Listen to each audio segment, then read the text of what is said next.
নিজের দুঃখের কথাও কাউকে বললেন না, সুখের কথাও কাউকে বললেন না।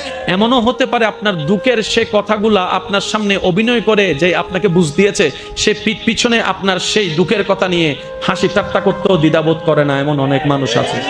সুখের কথা শোনালে মানুষ বদনজর লাগাইয়া সেটাও নষ্ট করে দেয়। যখন বেশি দুঃখ হবে অন্তর বেশি ব্যথিত হবে, অন্তরে প্রচুর পরিমাণ কষ্ট হবে, যাই নামাজটা বিছান, রবের দরবারে সিজদায় চলে যান। আপনি যখন ওনাকে দুঃখের কথা বলবেন, উনি আপনার দুঃখটাকে হালকা করে দিবে। সেই দুঃখের খবর প্রকাশ করে আপনাকে কখনো বেইজ্জত করবে না।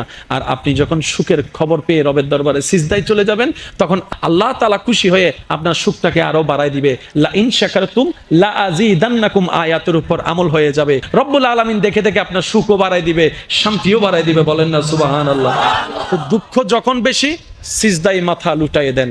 সুখ যখন বেশি, সিজদা মাথায় লুটাই দেন।